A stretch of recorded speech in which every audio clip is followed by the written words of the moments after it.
말씀을 드려보면 예수님께서 공생애의 마지막 한 주간, 오늘이 종료주일이고요. 그 다음에 내일부터 토요일까지 우리는 고난주간이라고 합니다.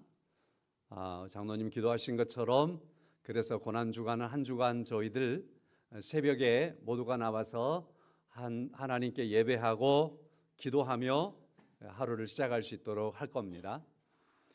새벽 예배를 안 하신 분들은 한번 하면 쉽지는 않을 겁니다. 하루 살기도 힘들 겁니다.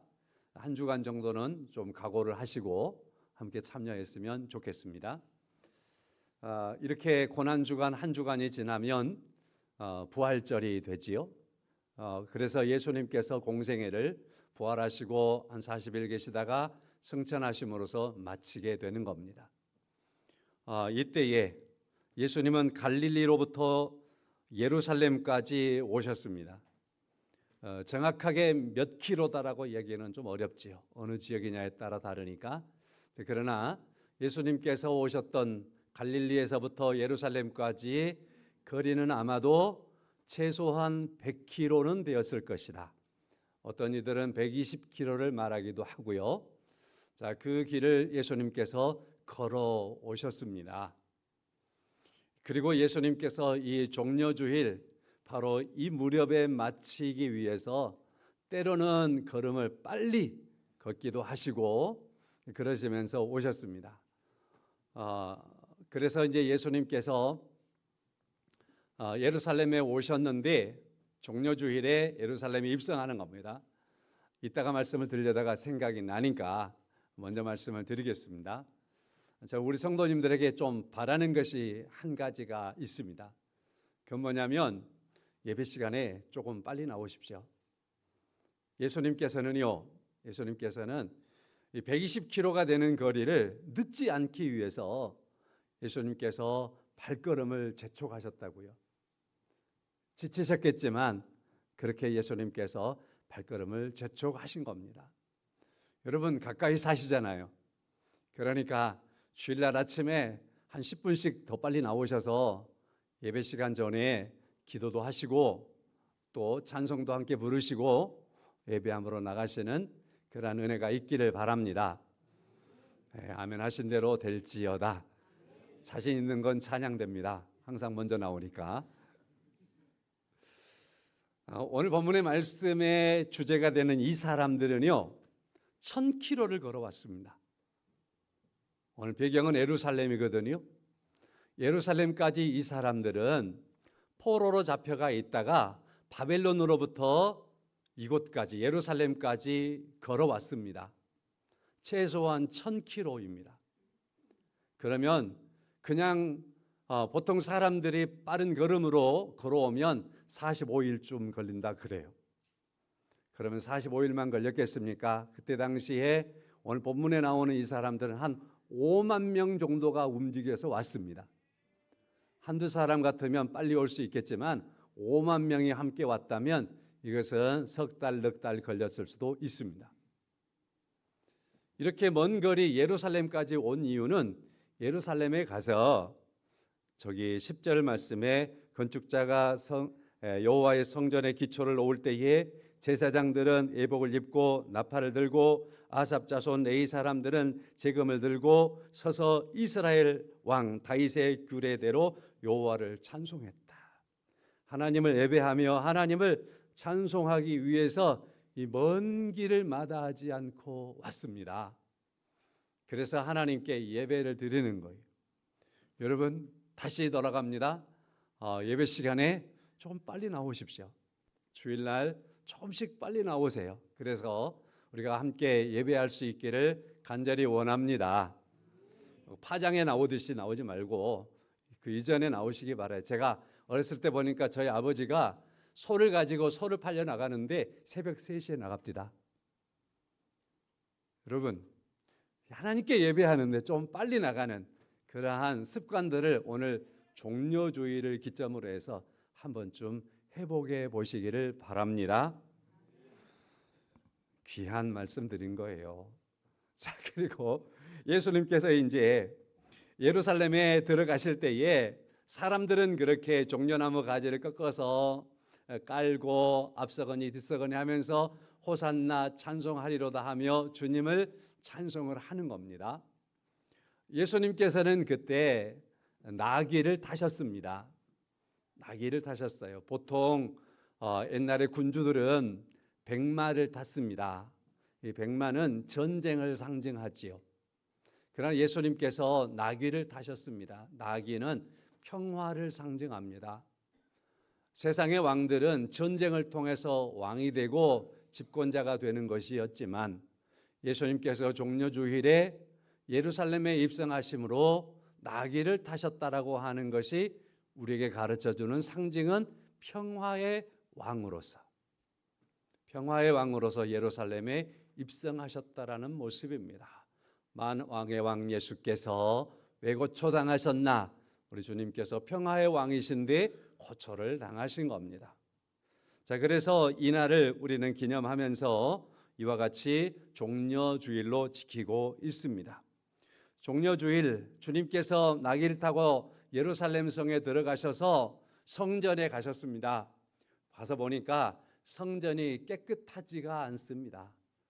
성전에는 당시에 유월절이 다가오고 있었기 때문에 성전 마당에는 많은 사람들이 있었고 많은 순례자들이 있었습니다.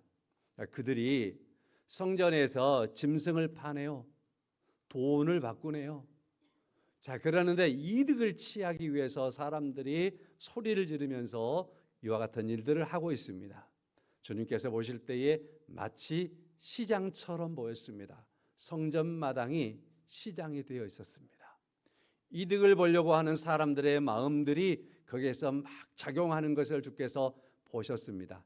도둑의 소굴처럼 보였습니다. 성전다운 모습을 잃어버렸습니다. 그랬을 때 예수님께서 성전을 헐라라고 말씀을 하셨지요. 그것 때문에 큰 도전을 받으셨고 그런 과정 속에서 예수님은 한 주간을 성전에 계시다가 그리고 예루살렘 감람산으로 가셨다가 하시면서 한 주간을 보내시게 되는 겁니다. 그 결국에 있어서는 주님께서 고난을 당하시고 그리고 죽으시고 부활하시는 그러한 과정이 있게 됩니다. 이에 대한 시작이 종려주일날 시작이 됐습니다. 주님은 여러분과 저의 왕이신데 평화의 왕이시고 우리의 영원한 왕이시고 하나님의 나라의 왕이시고 우리는 그분의 자녀들이 된 것을 믿습니다. 이 종려주일과 더불어서 한 주간 동안 고난 주간을 보내시면서 이처럼 우리의 왕 되신 주님을 깊이 찬양하고 그리고 나를 사랑하셔서 고난당하신 주님을 묵상하고 내가 그 은혜를 입어서 평화의 나라 하나님의 나라 백성 되었음을 감사하며 한 주간을 보낼 수 있기를 주 이름으로 간절히 축원합니다. 이제 우리는 에스라의 말씀을 보았으니까 본문의 말씀 배경에 대해서 조금 말씀을 먼저 드리도록 하겠습니다. 자, 세계 역사의 주도권의 축이 바벨론이었습니다. 바벨론이 잡고 있었는데 오늘 본문의 말씀에 이르렀을 때는 그 세계의 주도권의 축이 페르시아 제국으로 넘어간 겁니다. 페르시아 제국이 이제 바벨론 제국을 완전히 함락해 버리고 페르시아 제국의 고레스 왕이 됐고 온 세상을 통치하게 되었습니다. 그래서 온 제국의 주도권을 차지하게 되었던 페르시아의 고레스 왕은 이스라엘 백성들에게 호의를 베풀기 시작하는 겁니다. 이스라엘 백성 유대인들에게 포로로 잡혀온 지 70년 혹은 50년 이렇게 되었는데 포로에서 다 돌아가도록 하라 하면서 예루살렘으로 유대 나라로 고국으로 유대인들로 하여금 돌아갈 수 있는 그러한 칙령이 내려지게 되는 겁니다. 이와 같이 칙령을 내릴 수 있었던 것은 어떤 모습이었느냐 하면은요, 좀 역사적인 측면들을 조금 말씀을 더 드릴게요. 고레스 왕보다, 그러니까 오늘 본문의 말씀보다 150년 전에 선지자 중에 이사야 선지자가 있습니다. 이사야 선지자가 이 고레스 왕에 대한 예언을 하게 됩니다. 이사야 44장 28절 말씀에 고레스에 대하여는 이르기를 내 목자라 그가 나의 모든 기쁨을 성취하리라 하며 예루살렘에 대하여는 이르기를 중건되리라 하며 성전에 대하여는 내 기초를 놓여 지으리라 하였는지라 말씀을 하고 이사야 45장 1절의 말씀을 보면 여호와께서 그의 기름 부음을 받은 고레스에게 이같이 말씀하시되 내가 그의 오른손을 붙들고 그 앞에 열국을 항복하게 하며 내가 왕들의 허리를 풀어 그 앞에 문들을 열고 성문들이 닫히지 못하게 하리라 하는 말씀을 합니다. 예언이죠. 고레스 왕이 태어나기 150년 전에 고레스라고 하는 왕의 이름을 거론을 하면서 고레스라는 왕이 통치자가 일어나게 되는데 이 사람은 내 목자다 하나님께서 그렇게 외치고 이 사람은 나의 기쁨을 성취할 사람이다 라고 말씀을 하고 이 사람은 예루살렘을 중건하는 사람이 되고 예루살렘 성전의 기초를 놓는 사람이 된다. 오늘 제목이 성전의 기초를 놓을 때이거든요. 자, 이렇게 말씀이 되어졌는데 이 말씀대로 150년이 흐른 다음에 진짜 페르시아의 고레스라는 사람이 왕이 되고 그리고 바벨론 제국을 함락해 버리고 그리고 페르시아 제국이 주도권을 가지고 역사의 축으로 서게 되는 겁니다. 자, 그런데 이 과정 속에서 이 고레스가 유대인들의 예언, 선지자들의 예언을 통해서 자기에 대한 예언이 있다라는 것을 그가 접하고 알게 된 거죠. 그래서 이 고레스가 유대의 하나님께서 내가 150년 전에 말씀하시기를 오늘 페르시아 제국을 세우고 그리고 온 세상의 통치자가 될 것을 말씀하였고 어떤 일을 할 것에 대해서 말씀을 하였으니 하면서 고레스가 자신이 왕이 된 소명을 깨닫게 되는 겁니다.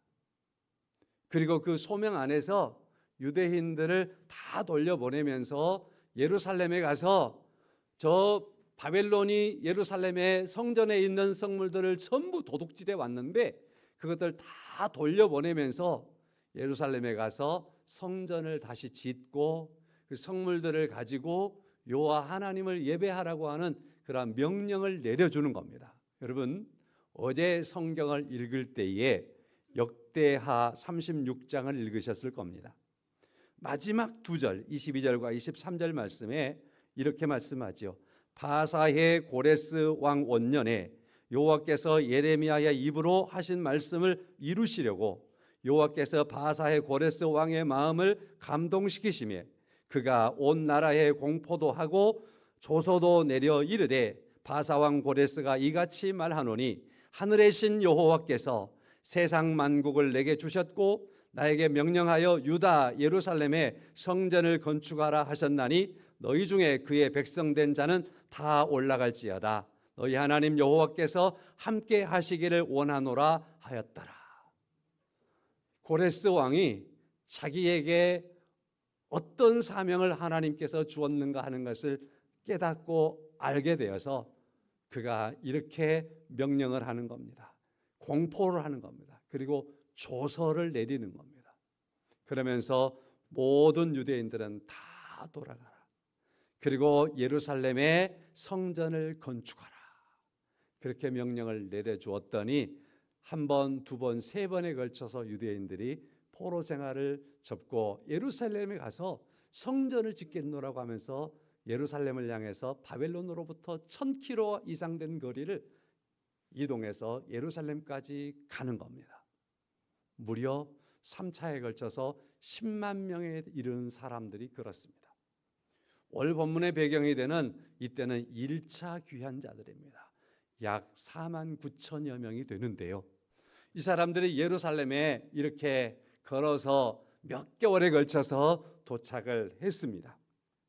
그리고서 그들이 고레스 왕이 자신들에게 명령한 대로 예루살렘에 성전을 건축하는 거지요. 자, 먼저는 예루살렘에 도착을 했는데 가서 보니까 예루살렘에 진짜 성전이 없어져 본 거예요. 그리고 무려 50년의 세월이 흐른 겁니다. 성전이 없으니까 우선은 옛 성전터에 하나님의 제단을 쌓고 거기에서 번제를 드리고 희생제를 드리고 그리고 매월 첫날에 드리는 그러한 제사도 하나님께 드리고 그리고 초막절의 제사도 하나님께 드리고 그러한 제사를 하나님께 드립니다. 하나님께 이러한 제사를 드리는 일들이 하루하루 반복이 되고 하나님의 그 절기를 맞이했는데 절기의 제사를 하나님께 드리는데 그들에게 계속해서 마음의 부담이 밀려오는 건 성전이 없어졌다, 성전이 없다라는 겁니다. 그들이 이와 같이 포로 생활을 마치고 예루살렘까지 온 이유도 성전을 다시 짓기 위해서 왔는데 우선은 성전이 없이 제사를 드리는 과정 속에서 성전을 지어야 된다라고 하는 마음들이 그들의 마음속에 계속해서 강하게 더 밀려오는 겁니다. 근데 쉽게 허락되지가 않습니다. 주변 사람들이 이 돌아온 유대인들을 향해서 쉽게 자리를 제공하지 않고 또 날씨는 우기철이 되었기 때문에 성전 재건을 쉽게 시작할 수가 없습니다. 그러면서 세월이 몇 개월을 흘러가 버리는 거지요. 몇 개월을 흘러갔을 때 오늘 8절입니다. 본문이죠. 예루살렘에 있는 하나님의 성전에 이른 지 2년 둘째 달에 하나님의 성전을 여전히 짓지 못하고 있는 것 때문에 그때 이들이 다시 움직이기 시작하는 거지요. 성전을 짓자. 그래서 총독 스룹바벨과 그리고 제사장 여호수아와 이런 사람들이 함께 힘을 모으고 모든 사람들에게 우리가 성전을 지어야 합니다 라면서 성전을 짓기 위해서 시작을 하는 것이 오늘 본문의 말씀이 되겠습니다. 자, 이렇게 해서 성전을 지으려고 하는 과정 속에서 10절 말씀, 건축자가 여호와의 성전의 기초를 놓을 때에 드디어 바벨론에 의해서 파괴돼 버렸던 성전, 이제 이것은 눈에 보이는 현상이었지만 또 달리 얘기하면 자신들의 조상들이 솔로몬의 성전을 잃어버린 거죠. 그것은 하나님의 언약의 말씀을 어기고 하나님을 잊어버리고 하나님의 백성답게 서지 못하고 하나님의 그 언약 백성으로서의 그러한 삶들이 문란해지고 그리고 여러 가지 죄악 속에 빠질 뿐더러 더 나아가서 성전 마당에 심지어는 우상의 제단까지 세웠던 이들을 하나님께서 심판하실 때에 성전을 무너뜨리고 말았던 겁니다. 그리고 유대인들이 포로로 끌려갔던 겁니다. 그런데 하나님은 이사야 선지자를 통해서도 예언하셨고 그리고 예레미야 선지자를 통해서도 예언하시기를 다시 이들이 포로에서 돌아오고 성전을 재건할 수 있으리라, 성전을 재건하게 하겠다라고 하는 그 약속을 하셨습니다. 그리고 그 약속대로 고레스의 칙령에 의해서 성전을 건축하기 위해서 바벨론에서부터 예루살렘까지 지금 도착해 있습니다. 그런데 여차여차 하다가 시간들이 지나고 있습니다. 그들의 마음속에 성전을 빨리 건축해야 된다라고 하는 그 강한 마음들이 밀려오던 어느 날 성전 건축을 시작합니다. 그럴 때에 성전의 기초를 놓았습니다. 10절 말씀에 기초를 놓았습니다. 자, 그럴 때에 성전의 기초를 놓을 때에 먼저는 제사장들, 저기 12절 말씀 보면 제사장들과 레위 사람들과 나이 많은 사람들, 이 사람들은 과거의 성전을 압니다. 이 사람들이 어렸을 때라든지 아니면 청년 때 예루살렘에 그들이 살았을 때가 있죠. 포로로 끌려가기 전에 그들은 예루살렘에 있었던 예루살렘 성이 어떤 성이었는가도 알고 성전이 어떻게 생겼는가도 잘 아는 거죠. 그 성전에 다윗의 모든 힘과 솔로몬의 모든 힘이 다 거기에 쏟아져서 예루살렘 성전을 지었기 때문에 이 성전은 아름답기로도 그 어느 것과 비교할 수 없을 만큼 아름답고, 뿐만 아니라 하나님의 영광이 거기에 임재해 있었기 때문에 이 예루살렘 성전은 그들의 마음에 너무 귀하고 소중했는데 다 없어져 버린 겁니다. 근데 자신들이 포로로 끌려갔다가 다시 돌아와 보니 이처럼 공터만 남아있는 성전 그곳에 다시 성전을 세우려고 하는데, 그 성전을 세우려고 하는 그들의 마음속에 벅차오르는 감정이 있는 거죠. 벅차오르는 감정을 12절에 뭐라고 표현했냐면 대성통곡했었다. 대성통곡. 하나님께서 주었던 그 거룩한 성전을 잃어버렸던 우리들, 하나님께서 주었던 그 아름다운 성전을 이와 같이 깨끗하게 말아먹어버렸던 자신들, 그 죄 때문에 성전을 잃어버리고 포로로 끌려갔는데 다시 돌아와서 그 성전을 세우게 될 것을 생각하니 옛 성전을 생각해도 통곡이 나오고, 또 잃어버린 성전을 자신들이 다시 세울 수 있다라는 그 생각 속에서도 또 통곡이 나오는 거죠. 주체할 수 없는 통곡이 그들에게 있는 겁니다. 그러나 반면에 이러한 과거의 성전에 대한 경험이 없는 사람들이 훨씬 많겠지요. 최소한 50년의 세월이 흘렀으니까, 마지막 포로로 끌려간 사람들은, 최초에 끌려간 사람들은 70년이 흘렀으니까 거의 많은 사람들은 아마도 예루살렘의 성전을 보지도 못했고 말로만 전해드렸다. 그들의 조상들에게, 그들의 아버지들에게, 포로 1세기 때들에게 우리가 살던 우리 고향에는, 예루살렘에는 하나님의 성전이 있고 하나님의 임재함이 있고 거기서 하나님을 예배하고 그러한 아름다운 얘기들을 그들이 다 듣고 하나님의 말씀대로 율법대로 우리가 지키지 못했기 때문에 잃어버렸는데, 우리는 이곳에서 잘 지키면 돌아가서 성전을 다시 하나님이 짓도록 하셨는데 약속을 반드시 지킨다. 그런 약속들을 심어주면서 이것이 신앙이 됐단 말이에요. 그래서 고레스 왕의 칙령을 받아서 예루살렘에 돌아가라 하니까 예루살렘에 대한 경험이 전혀 없지만 그런 예루살렘으로 돌아온 사람들이 이렇게 많았던 거죠. 여러분, 믿음과 신앙의 힘은 이런 겁니다. 여러분, 우리에게 하나님의 나라를 보거나 경험한 사람이 없잖아요. 그러나 우리가 하나님의 말씀을 통해서 그 말씀이 우리 안에서 역사함으로 말미암아 우리가 하나님을 만나고 예수 그리스도를 믿고 그리스도를 통해서 우리가 구원을 받았고, 그 구원함에 이르러서 성경에 약속하시고 성경에 분명한 증거한 대로 하나님의 나라에 대한 그 확신이 있어서 우리는 그 나라를 소망하며 사는 거 아닙니까? 그 나라를 바라보며 사는 거 아닙니까? 내가 그 나라에 가서 영원히 하나님의 나라 백성이 되고 하나님은 나의 왕이 되어서 영원한 천국에서 우리가 살게 될 것을 우리가 믿고 오늘 이처럼 예배하며 있는 거 아니겠습니까? 이게 신앙의 힘이에요. 믿음의 힘이에요. 믿음은 이와 같이 우리로 하여금 이 사람들이 천리길이라고 하죠. 천리길은 400km를 천리라고 하니까 2천리, 3천리 길을 이 사람들이 걸어서 왔단 말이에요. 우리에게는 영원한 하나님의 나라를 소망하며 오늘 또 하나님의 나라를 바라보며 걸어가는 사람들이다. 믿으십니까?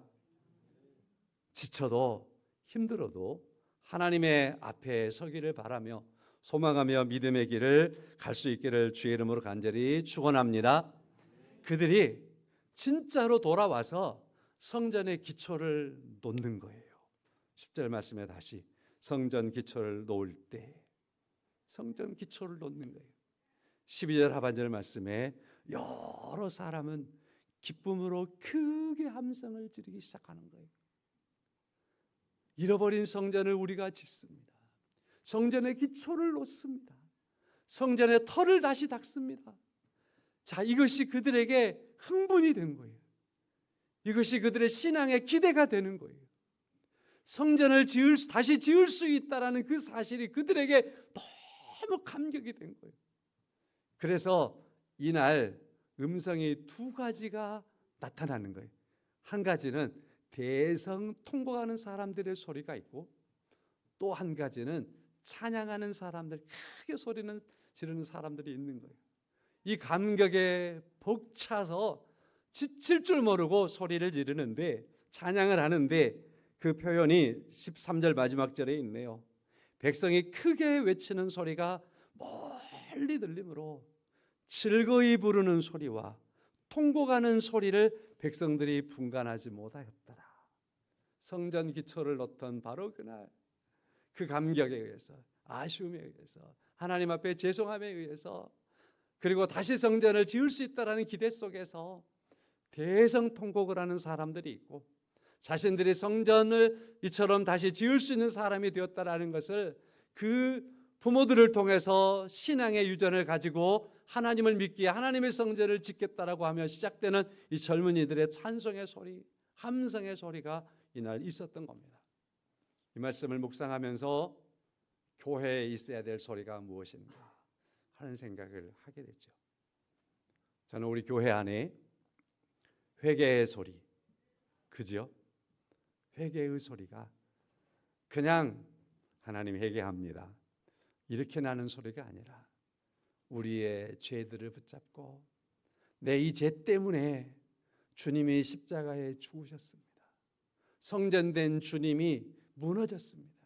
성전된 주님이 고난을 당하셨습니다. 성전된 주님이 죽었습니다. 내 이 죄 때문에. 그러나 주님이 다시 부활하심으로 하나님의 성전을 세우셨습니다. 그 사실 속에서 나의 죄가 이렇게 크게 작용했다는 것을 알고, 여러분과 제가 교회 안에서는 회개하는 소리가 있어야 됩니다. 회개하는 소리가. 두 번째로는요, 하나님의 은혜를 생각하면서 하나님을 찬양하는 소리가 있어야 될 줄로 믿습니다. 그러니까 여러분, 우리가 기도하면서나 회개하면서 하나님께 부르짖어 회개하는 그러한 모습이 하나님의 영광을 바라보면서 있기를 축원하고요. 그리고 그 회개하는 눈물의 소리를 하나님께서 들으시고, 그걸 하나님을 향해서 회개하는 소리이기에 하나님은 우리의 죄를 사하시고 용서하실 줄로 믿습니다. 또 그 은혜를 생각하며 하나님을 마음껏 찬양할 때 찬양의 소리를 하나님이 또한 기뻐하시는 줄로 믿습니다. 자, 성도 여러분, 이제 말씀을 이렇게 정리를 좀 해가 보도록 하겠습니다. 우리 한국에는 교회가 너무나 많습니다. 교회가 너무 많다라는 평가를 많이 합니다. 이것은 좋은 현상일까요? 좋지 않은 현상일까요? 목사님과 저는 당연히 교회가 많아야 된다고 생각합니다. 그리고 이것은 좋은 일입니다. 독립운동가 중에 이런 말씀을 한 분이 계십니다. 경찰서가 생기는 것보다는 교회가 많이 생기는 것이 훨씬 낫습니다. 경찰서가 많이 있다는 것은 그만큼 치안이 좋지 않고 범죄한 일들이 많기 때문입니다. 교회가 많다는 것은 양심과 도덕적인 회복력이 있습니다. 그리고 이러한 유익을 좇아서 자유와 평등과 정의와 공의를 중요하기 때문에 나라는 성숙하고 사회는 발전할 겁니다. 그러니까 교회가 많은 것은 좋은 겁니다. 그렇게 평가를 했습니다. 동의하지 않습니까? 자, 그래서 교회가 많은 것은 좋은 겁니다. 그런데 교회가 많음으로 말미암아 잃어버린 것이 참 많습니다.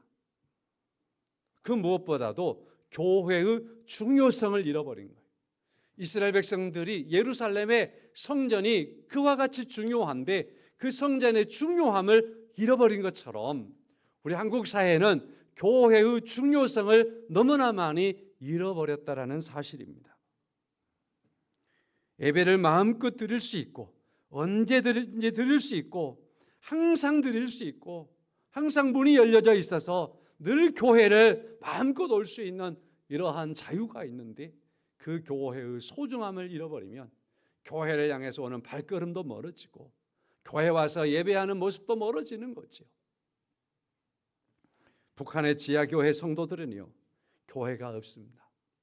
그 사람들은 교회가 지어지는 것은 일단 우선 제껴놓고 그들의 콧노래라도 찬송을 부를 수 있으면 그들은 최고입니다.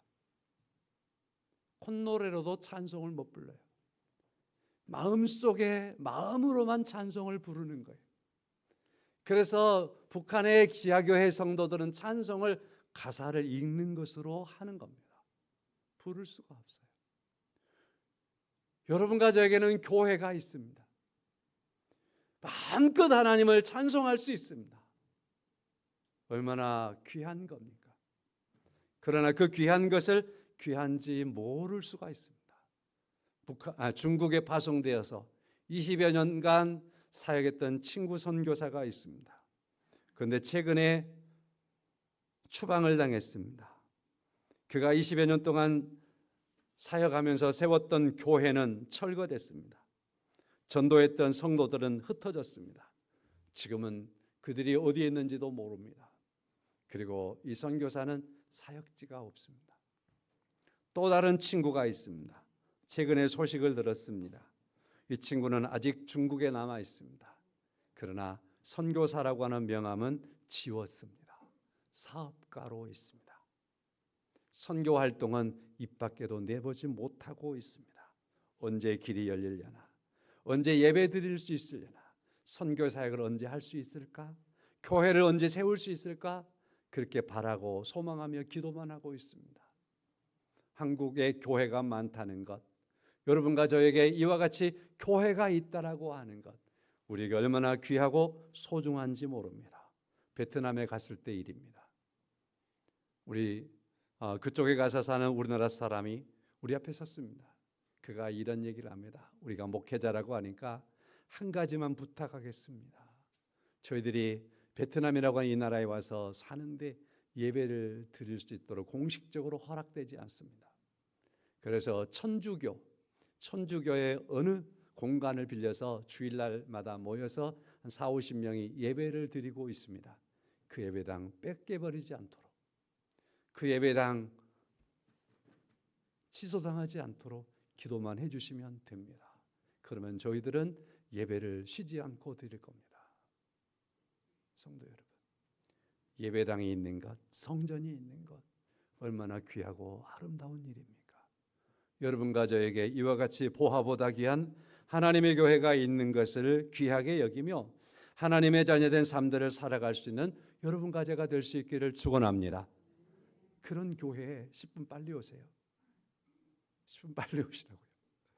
그런 교회 우리가 조금 더 빨리 나와서 결석하지 말고 나와서 하나님께 예배하며 찬송하자고요. 하나님이 기뻐 받으실 줄로 믿습니다. 포로 귀한 자들, 이 유대인들, 오늘 본문의 이 주제가 되는 여기에 있는 이 사람들은 성전이 없어서 성전을 가서 짓기 위해서 정말 1000km를 마다하지 않고 3000리가 넘는 그 길을 걸어와서 성전이 없으니까 어떻게 하지 하다가 성전의 기초를 놓을 때 너무너무 기뻐서 그 감격에 의해서 통곡을 하며 그 찬송을 부르며 소리를 지르는데 멀리서 그 소리를 듣는 사람들이 무슨 소리인지 분간이 안 되는 거예요. 그러나 하나님께는 영광이 된 줄로 믿습니다. 귀한 일이지 않습니까? 성도 여러분, 예수님께서 종료주일에 예루살렘 성전에 들어가셨습니다. 성전에 들어가서 보니까 예수님의 눈에 보이는 건 도둑놈들만 보였습니다. 성전 마당이 시장 바닥이 되어버렸습니다. 그래서 주님께서 돈 바꾸는 이들의 그 바구리를 엎으시고 흩으시고 짐승을 쫓아내는 겁니다. 마태복음 24장 2절의 말씀입니다. 이르시되 너희가 이 모든 것을 보지 못하였느냐? 내가 진실로 너희에게 이르노니 돌 하나도 돌 위에 남기지 않고 다 무너뜨리리라. 종료주일날 주님은 예루살렘 성전에 들어가서 선언하셨어요. 여기가 지금 성전이 아니다. 지금 모양은 성전인데 속성은 다 잃어버렸다. 그래서 주님이 말합니다. 돌 위에 돌 하나도 남기지 않고 전부 다 내가 이 성전 무너뜨려 버리겠다. 그러시고 주님이 또 말씀을 하시는 겁니다. 성전 헐라 내가 사흘 만에 다시 세우리라. 종려주일날 주님께서는 예루살렘 성전을 헐어버리겠다 말씀하시고, 그리고 주님은 또 종려주일날 내가 성전을 세우겠다라고 말씀을 하시는 겁니다. 그러므로 종려주일은 오늘 제목의 말씀처럼 하나님이 가장 기뻐하는 성전의 기초를 놓은 날입니다. 성전의 기초를 놓은 날입니다. 그래서 종려주일에 성전의 기초를 놓으시고 주님께서 부활하심으로 말미암아서 성전이 이와 같이 부활하심으로 회복된 줄로 믿습니다. 그러므로 여러분 가정은 이와 같이 예수 그리스도 안에서 성전이 되었습니다. 예수 그리스도께서 세우신 그러한 성전의 일원이 되었습니다. 제가 적어온 대로 좀 읽어볼게요. 종려주일로 시작한 고난주일을 보내고 부활주일을 맞이하는 한 주간 여러분 가정은 옛 성전의 모습, 죄의 습성을 예수님의 명령으로 돌 위에 돌 하나도 남기지 않도록 다 무너뜨리고 주님이 우리를 사랑하셔서 죽은 자 가운데서 살아나심으로 세우신 새 성전을 회복하는 한 주간이 되시기를 축원합니다. 오늘 설교 결론으로 제가 이렇게 좀 써왔습니다. 종려주일에 우리로 하여금 주의 성전된 우리의 모습을 잃어버릴 만한 것 하나하나, 돌 하나 또 돌 위에 남기지 않고 다 쓸어버리고 다 무너뜨려버리고 만왕의 왕으로 평화의 왕으로 우리의 주님으로 종려주일에 다시 성전에 가셔서 참된 성전을 말씀하시고 기초를 놓으셨던 그 주님으로 여러분과 제가 기초를 놓고 그 주님이 세우신 그 성전에 여러분과 제가 주의 몸된 교회를 이루고 하나님의 영광이 교회에 충만하겠다 말씀하시는 것처럼 여러분과 저 안에 하나님의 은혜와 하나님의 영광이 충만하는 그러한 은혜의 삶들을 회복해가는 이번 종려주일과 고난주간 한 주간이 되시기를 예수 그리스도의 이름으로 축원합니다. 찬송하겠습니다. 408장입니다.